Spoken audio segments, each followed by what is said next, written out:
For the National League pennant, most people seem to think it was going to go through LA. It was going to go through New York, Philadelphia, or maybe San Diego. But the National League Central wants to have their voice heard. And today we're hearing from the voice of the Cubs.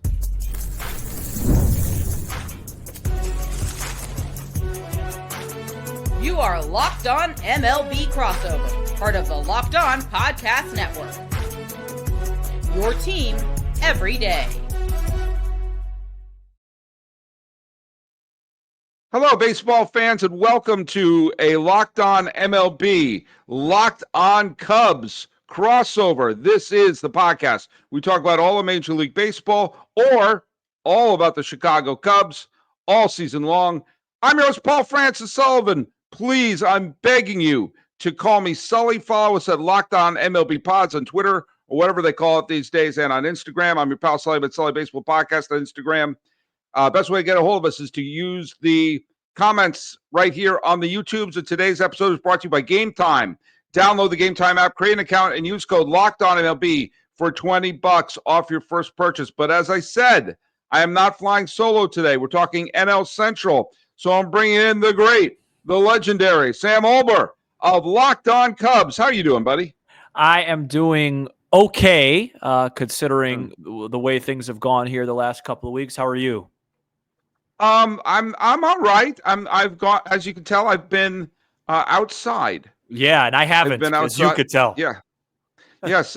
This is when I'm glad I'm half Italian. Yeah. Because I get the Italian side of my family means I can tan. Yep. My Irish relatives have all caught on fire, but I can. The sun's been good for me, and I am. We're in the home stretch, really. I mean, it's all behind us. It is all behind us in terms of the trade deadline. We're in the final third of the season. Oh, before we get going here, cannonballing into the National League Central conversation, let's talk about the trivia question. The other day was Ken Phelps' birthday. And if you're a fan of Seinfeld, you know that Frank Costanza yelled at George Steinbrenner about trading Jay Buhner for Ken Phelps. The question was, Steinbrenner favorite and Frank Costanza obsession Ken Phelps won a World Series ring with what team? Lifetime DH and sometimes first baseman did wind up winning a World Series, but not with the Mariners and not with the Yankees. And from you shaking your head, you don't know either. But do you know who did know? Ray J. 517. The Yankees traded Ken Phelps to the Oakland A's in the 1989 season, and they went on to win the World Series. In fact, Ken Phelps appeared in that World Series as a pinch hitter. So good for Ken Phelps. Bad news for Frank Costanza. Hey, Sam, I got to just say, this has been a really, really weird year. We all knew that that this was going to be an odd year for the National League Central. They were difficult. It would be difficult to pick up. Yeah. What was going to happen. And I actually thought the Reds were going to be very good this year.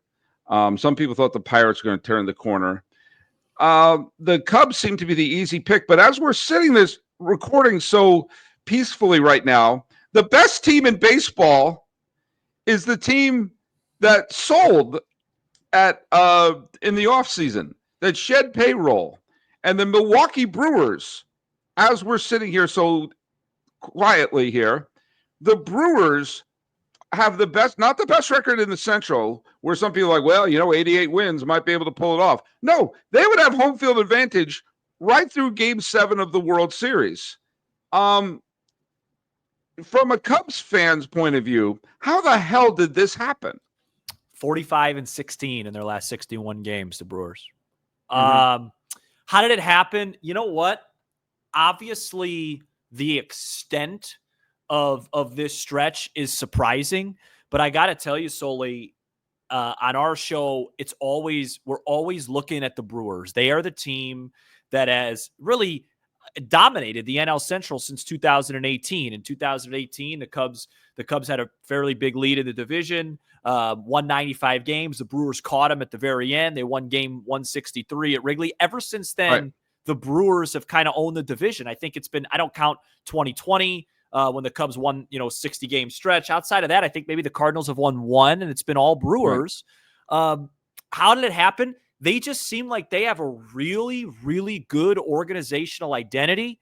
They're outstanding at developing pitching. Look no further than Quinn Priester, right? They traded for a guy like Quinn Priester in I want to say it was like late April, and this guy really struggled everywhere. Now he's one of their top 3 starters, and then they combine that with just really gritty, put the ball in play, speed guys offensively with an elite bullpen. It's kind of like new school, old school. They have the new school pitching development down, and then offensively they're kind of old school. They don't do a ton of slugging. Nobody's OPS is going to stick out to you in that lineup. But when you watch them play, it's not that surprising. They get hits, and then you're having a year. You're also just having one of those special years when you get a guy like Andrew Vaughn from the White Sox, who was literally in the minor leagues for the White Sox.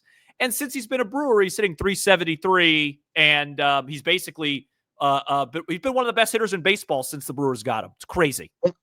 And I said on another show, who would have guessed that the most impactful trade this year would be Ciavali for Andrew Vaughn? But sometimes it shows that sometimes you need to put someone in the right situation. But you made a great point, because we've been hearing a lot of things with the Yankees' recent slide, that they're so obsessed with things like launch angles and exit velocity that they forget about things like put the ball in play, catch the ball, run from first to third. And the Brewers seem to have, at least for this stretch in the middle part of the season, have found that Venn diagram of how do we embrace analytics but use common sense? How do we find, because it's not either or. It's not a black and white cookie. It's you can use both. You can use all the information to make intelligent decisions, but you can also come in and say, hey, I would rather have someone who can hit the ball, put the ball in play, hit a flare, move the run. If a runner's on second with no outs, make sure to at least get the ball to the second baseman. If you're on first, go first to third. And there's no stats for that. And there's no launch angles for that. But sometimes you're seeing what happens is a team can make a deal and trade away players like Devin Williams, which they must have known something. Hater and Adonis is gone. Yeah, they found themselves in this position. This is what blows me away. We're gonna get to the Cubs in just a second here, but let's go to, I say the first real checkpoint of a season is Memorial Day. But if you take a couple weeks before Memorial Day, on the 17th of May, the Brewers were 4 games under 500. Yep. And maybe thinking we may have to sell this year. This may be a lost year. They've gone 49-19 since. They're 30 games over 500 since. And this kind of reminds me a little bit of what happened with Washington in 2019, where they got off to a losing record the first few months.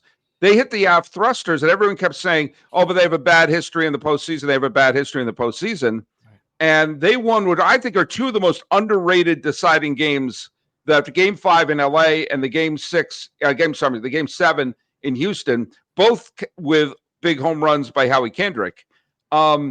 If I were the Brewers, I would be watching that over and over again and skip the wild card game where the Nationals beat the Brewers. Yeah, right. And Trent Grisham overran the ball. But everyone seems to think it's going to be Philadelphia or LA or maybe the Mets. And there have been so many token NL Central champions. This is not a token champion.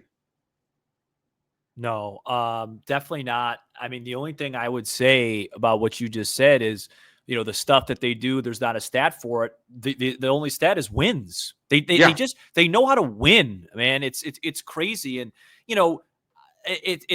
with from the Cubs perspective, a lot of Cub fans like this is luck. And I'm sure there's elements to it, but you can't luck your way to 49-19. You know what I mean? Like Yeah. you can't, it's too big of a sample. It's too much winning. And the other thing, when I watch them play that really sticks out is if you make one mistake against them, one little mistake, they make it the game. They make you feel it. They make it the game. They're so fast, like you said, first to third, they steal bases, and then they don't make any mistakes. And so, and they take it really seriously. And it's awful from a Cubs perspective, but you have to tip the cap when a team's 49-19. What else are you supposed to do? Well, I'll tell you what I'm going to do. I'm going to go to a commercial. When we come back, I'm going to tell you who else the Brewers remind me of, and also what the heck can the Cubs do? Have you ever decided the last minute to go to the ball game with friends and family? That happened to me earlier this year. I saw the Red Sox were playing the Giants. I was back in town. I said, do you know what? I got to go up there. But am I going to be able to get tickets? And do you know what? That's where GameTime comes in. It's the easiest way to grab last-minute tickets without the stress. With the money you save on tickets, you can splurge on food, drinks, merch. You know what? I got myself a plastic cup and a Giants hat and a Giants shirt for my son. GameTime makes buying tickets fast and simple. Prices on the apps actually drop the closer you get to first pitch, and they've got incredible last-minute deals. I got a great one at Oracle Park, and I got clear seat views and a lowest price guarantee that takes the worrying out of buying. It's the official ticketing partner of Locked On MLB, and it makes it easy to browse the app for an exciting big league game. I'm going to be going to the Giants-Dodgers when I head back down to L.A., and instead of just endless scrolling, trying to find the best seat, GameTime has these zone deals, which shows you the section you want to sit in. I like to sit the second deck up, a little bit up the first base line. That's my favorite view when I'm at Dodger Stadium. However, when I'm at Oracle Park, I like to be able to sit where we're facing the right field, where I can see the ball head into the bay. And do you know what? They get the zone, they get the seats. And you get the seat view in the app before you buy, so you know exactly where you're going to be.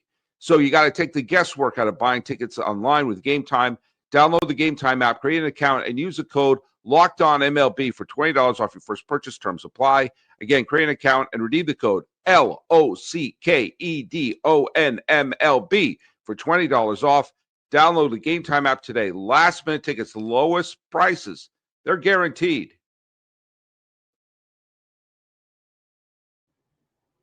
When you were describing the Brewers as a team that doesn't make mistakes, takes that extra base, and puts their teams basically on their heels, that reminds me a lot of the Royals in 2014 and 2015. Yeah, which, I mean, they obviously had very good players on the team, like Moustakas and Hosmer and Salvi Perez. Great bullpen. The thing was their bullpen, their starting pitching was fine. It was good enough.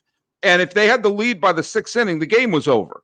Because the bullpen in both the year where they lost to San Francisco, and the only reason they lost to San Francisco is because Madison Bumgarner channeled Sandy Koufax and decided to win it on his own because they hit everybody not named Madison Bumgarner. And Bochy just let him out that final game until his arm fell off. But then when they beat the Mets in 2015, they just took it. If the Mets made any mistake, they jumped on it. Yeah, and it just made them pay for it. And the Brewers are eerily similar. And that could be the solution if you're a Kansas City, Milwaukee, two central teams that don't have like the massive, pocketbooks that New York or Los Angeles or Boston used to. Apparently, Boston's now a small market team. Same here. Yeah, the Cubs. Well, Chicago's a little town. It's it's not a big city. Like maybe that's the way you have to build your team. Saying like we're just going to make teams make mistakes. And the idea of, well, they're just lucky. I'm going to talk about this, but I listened to, I forget his name. I'm going to have to look it up. I heard a Yankee podcaster talking about that sometimes when you see someone saying, well, we looked at his advanced stats and he's lucky. He's winning games he shouldn't be winning. That should be a good sign for the pitcher to say, hey, this pitcher can win when he doesn't have his best stuff. That shouldn't be looked at as a negative. That should be looked at like, oh, so if he's not throwing 180 miles an hour with a perfect curve, he finds a way to win. And I think that's this Milwaukee team up and down, and why I don't just write them off as, well, but they've had bad postseasons in the past. It's like, okay, fine. but that means exactly piddly poo now. Well, and the last year's postseason, I mean, they had the series won. They gave the ball to Devin Williams, and he gave up 3 runs in the 9th inning. I mean, that wasn't like it was like a choke or an organizational failure. It was one guy. I mean, if you asked any Brewer fan, hey, what do you want? Hey, game 3, deciding game, up 2 runs, we give the ball to Devin Williams. Now that doesn't sound like a great proposition in 2025, but in 2024, things happen in a 3-game series. You know what I mean? Yeah. And so, all right, well, let's get to the Cubbies, because for a big chunk of this year, the Cubs were in first. It looked like, the Brewers overtook them relatively recently in the standings. I believe it was late June, if I'm not mistaken. And it looked like, it's when the Brewers got to first. Yeah. No, they took first. It was, I want to say, just a couple of weeks ago. Okay. All right. Okay, then I'm going to lean on you. I remember it did surprise me when they overtook them. Yeah. And I thought, oh, well, these two teams are going to be going neck and neck, and it just looks like instead, like the Brewers are like, no, we have every intention of winning this division this year. I'm gonna put some salt on your wound here, Sam, but you're a big boy, you can handle it. Sure. When we went in, I've made the analogy that the day after the trade deadline is kind of like that scene that's in every Godzilla film when Tokyo is destroyed and they have that moment where they're going through the rubble and trying to figure out who lived and who died. By the way, I can't stress this enough. You don't even have to be a Godzilla film. Watch Godzilla -1, which came out a couple of years ago. It's a legitimately good movie. If you're not, it's really great. Anyway, they better give me a royalty from that movie. But that's me at the end of the trade deadline, because there's so many things happening. And then you go like, okay, now let's sift through the rubble and see who got what and who went where. And I remember thinking, oh, wait, where did Luis Robert Jr. eventually end up? Oh, he didn't end up anywhere. And then one of the other things I said is, okay, well, how many starting pitchers did the Cubs wind up acquiring? Because I assumed they were going to get 2. And they got one who I believe was in a full body cast when they acquired him. Yeah. I mean, they traded for Michael Soraka, he's out, right? He's done. And Justin Steele was already done. And Jameson Taillon is, I don't know if he's done, but he's certainly been injured. Couple of weeks he's coming back. Okay. And I don't know if Assad is back yet. Is he back? Or couple of weeks. Couple of weeks. By the way, we're approaching mid-August. A couple of weeks. When people say, well, later in the season, it's later in the season. Yeah. I mean, Cade Horton the other day had a great game. He pitched really well, but we have to, and Matthew Boyd is, he's still a fine pitcher, but here's where, again, modern baseball I'm going to sound like old man Sully here for a second, but modern baseball could bite the Cubs in the proverbial tuchus, because I just praised Cade Horton, and he did pitch a fine game, but he didn't finish 6 innings. Yeah. It's not like he went 7 innings. And my biggest fear for a lot of the contenders, and we saw this with Los Angeles, and Los Angeles got really lucky that, first of all, the Phillies got eliminated by the Mets, and secondly, that the Yankees have a sub-zero IQ, because that's why they won the world. And they were a terrific team, not taking away from them, but I hear you. They had the favorable matchups. Let me just put it that way. But you see teams get their bullpens exhausted by the time we get to October. And when we start praising people for going 5 1/3 innings, oh my God, it's a workhorse. You're going to see every relief pitcher look like they just finished climbing Mount Kilimanjaro. And for the Cubs, I'm kind of afraid of that, because their starting rotation is going to demand that your relief pitchers are going to have to go 2 or 3 innings at least a game. For sure. I think, going to the trade deadline, I think the first thing that I would talk about, even more so than what they needed, and this is also an older school take, but this team needed a lift. They needed a little spark. They needed a jolt. And sometimes a trade deadline, sometimes a move can do that for you, because right before the deadline, the Cubs were in Milwaukee, right? The Cubs went the Cubs went into that trade deadline. They lost 2 out of 3 for Milwaukee. They were a game back. They were 1 game out after losing 2 out of 3. They were tied going into that series, and they lost 2 out of 3. So they were a game out. And you watch that series, and you just felt like this team as is, they need something else. They're just, it's kind of like a chicken and the egg. It's very hard because the Brewers are playing great, and you have to acknowledge that and tip your cap. But the Cubs have also been just a 500-ish, a few games over 500-ish team now for like a month and a half, which when you're trying to win a championship or trying to win 95-plus games, that's a little bit long of a rut. Every team's going to have a stretch, but that's a little long. Right. And you just felt like they needed a lift. So forget the pitchers for a second. I just wanted them to make a move where you could just give the guys a jolt. That didn't happen. Then to your point, yes, they didn't get the pitching. And the only defense I'll have for it, and it's not even a defense, but it's not going to stick out as much, I think, until they really, have to get to October and play on the road, is that the way Wrigley's playing this year. The wind blows in every single night. The Cubs ERA, Cade Horton, ERA in the mid-1s at home. Boyd, ERA in the 1s at home. Tyone, low 3 ERA at home. So when they play at home, they're able to just kind of, hey, here, see how far you could hit it. It's going to get, blown back by the wind. That's fine. Where their pitching is going to get exposed is, if they have to play. And at some point, if you make the playoffs, you have to play on the road no matter what. And with the way the Brewers are playing, it looks like the wild card is the destiny here, which means even if you win a series, you know what I'm saying? So, yeah, I get it. I hear you. I was shocked that they didn't do it. The excuse running around the city is, well, hey, no major controllable starters got moved, but I don't understand why couldn't they get Merrill Kelly then? Why couldn't they? Yeah. Why couldn't they get somebody else? I don't know. And to be honest with you, I was pounding the table. I wanted another bat. I know they got Willie Castro, but I wanted a bigger bat because this offense, despite still being at the top of the league at a lot of stats, the last month, 2 months with Kyle Tucker's big slump, they've been very average. So I was shocked. It's not surprising to me that since the deadline, they're basically playing 500 ball, that the Brewers are really distancing themselves because that's what they've set themselves up to do. You mentioned that you had an old school take. When we come back, I want to bring up the fact that sometimes old school can mean you're a Luddite and stuck to old thinking, and sometimes it can be smart. This episode is brought to you by PrizePicks, the daily fantasy platform that lets you turn your football predictions into real rewards.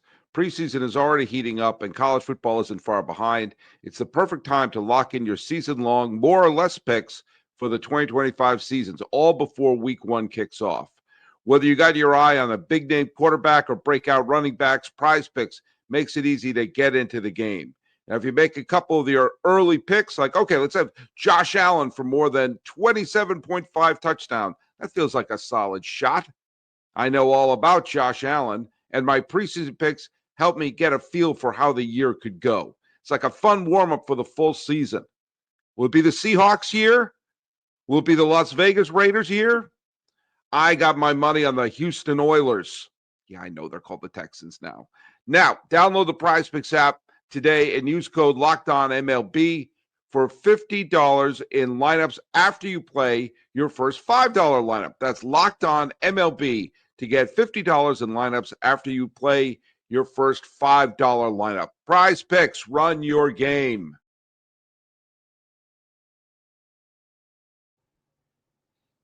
Now, Sam, you mentioned that one of the reasons why they may not have gone for some of the starting pitchers was because they were not controllable into next year. And that's sort of, I'm sorry, I shake my head at that a little bit because you're saying, oh, we couldn't get the ideal acquisition, therefore make no acquisition.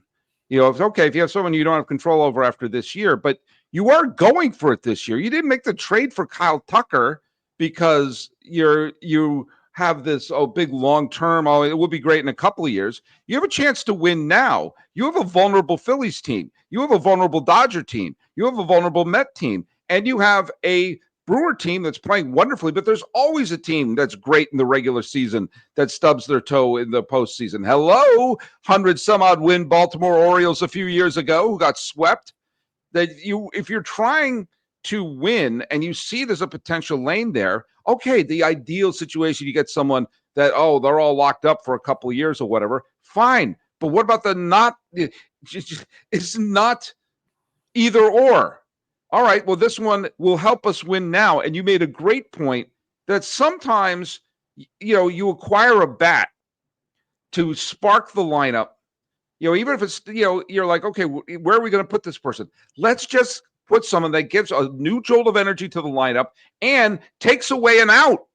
If you're looking at your lineup, so we got 2 or 3 automatic outs, we'll make it 1 or 2 automatic outs. I mean, look, we're all quick to trash Brian Cashman, and certainly I did this week. But last year, he did make a quality trade when he acquired Jazz Chisholm, who didn't really have a position, but they desperately needed a person in their lineup who wasn't an automatic out. And the Cubs absolutely could have used a living human being who could pitch 5 or 6 innings out of the rotation, even if it wasn't Madison Bumgarner from 2014, and a decent bat who will take some of the pressure off of some of their hitters.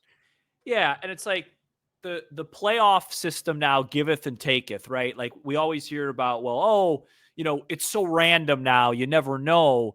But that's also a good thing. Like if this, I remember, I think it was like 19. I know you're the I'll know whatever. Yeah. I don't know. I mean, you know way more about me than I do, and I take pride in it. But I want to say it was like 1964. The White Sox won 98 games, but the Yankees won 99. And guess what happens? The White Sox were eliminated.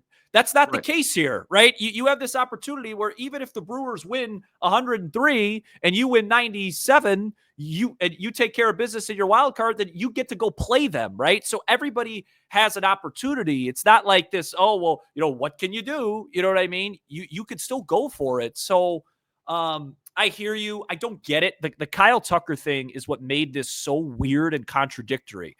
You make a huge trade. Cam Smith looks like he's going to be a really good player for a really long time. You make that trade, and all the vibes, all the rumors around here is that it's unlikely Kyle Tucker's coming back because, as you mentioned, the Cubs are a small market, little city team. They can't afford to bring him back, right? So you got to go for it. And at the trade deadline, they just kind of contradicted everything that they did while acquiring Tucker in a moment too. It'd be one thing if they were like 6-7 up on Milwaukee. They were up all summer, and literally the day before the deadline, they were a game out, and they just kind of said, all right, let's get Willie Castro and some relievers. And to your point, you made the point. It does seem very Dodgery of last year where they're going to have a few guys that they feel like could go 5-6 plus innings. Imanaga, Boyd, Horton, they're going to be really, really stingy with. And then it's just going to be reliever after reliever after reliever. And at least they got Kittredge and Rogers. So it's going to be those 2 guys. But like you said, at some point, one of them's going to have a bad night. It's my biggest problem with people who do the parade of relievers is because there's the assumption everyone's going to get their job done right. Yeah, and if one of them, link of the chain F's up, that's why it's old school, but you had a pitcher go 6 or 7 innings, and then you got 2 relievers, one to get you through the 8th, one to get you through the 9th. Or, and again, this is my horrible mindset, is you relieve the pitcher when they need relief. I know that's a horrible thing to say, but now you have to lift pitchers, automatically at certain points. Tell that to Kevin Cash. And he'll never live that down. Yeah. Well, the best thing going for the Cubs is that if they're a wild card team, they wind up playing either Philadelphia, San Diego, or New York, the Mets. The Mets. Then they're in a best of 3 series. You just have to hope that they stub their toe in one of the games, and then you can have a game through anything can happen.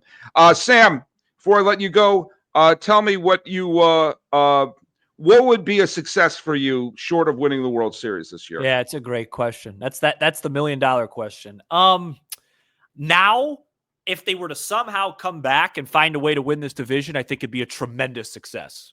Because, you're going up against a team that's 49-19. If you could withstand that and find a way to rally, that'd be no matter what they did in the playoffs, if they found a way to win this division after everything Milwaukee's done, I think it would be successful. I'm not sure how realistic that is. Milwaukee comes to Wrigley for 5 in a couple weeks. That's correct. A 5-game series. There's a doubleheader makeup. Wow. So that will pretty much be the Cubs are probably going to have to win 4 of those to really, get themselves back within where they want to be. If they don't win the division, I think they'd have to win for this to be a successful season. I think they'd have to win 2 rounds. They'd have to get to the NLCS. Yeah, get to the NLCS. I think that would be, I want to say, well, man, if they could just win that 3-game series and then they go to Milwaukee or LA or whatever and lose, but I don't think that'd be successful with the year that they had. They need to win 90 plus games as well, which I think they will. I do think they're going to start playing better here. Right. But yeah, either win the division or get to the championship series would be my answer. All right, Sam, where can people listen to your show? Yeah, anywhere you get your pods, Apple, Spotify. We do really well. We have a good time on YouTube as well. If you just search Locked On Cubs on YouTube, all the standard stuff. All right, and our trivia question is Cubs related. Only one pitcher in Cub history has ever won 200 games for the Cubs, and that pitcher is better known for letting up a postseason home run. Who is that player? That is your trivia question. And follow us at Locked On MLB Pods on Twitter, whatever they're calling it these days, and on Instagram. I am your pal Sully. I'm at Sully Baseball on Instagram, and leave a message right here on the YouTubes. Talking about the NL Central, that old school may be the way to win the new school, and talking Cubs with Sam Olber of Locked On Cubs. This has been a Locked On MLB, Locked On Cubs crossover. I'm your host, Paul Francis Sullivan. Please call me Sully.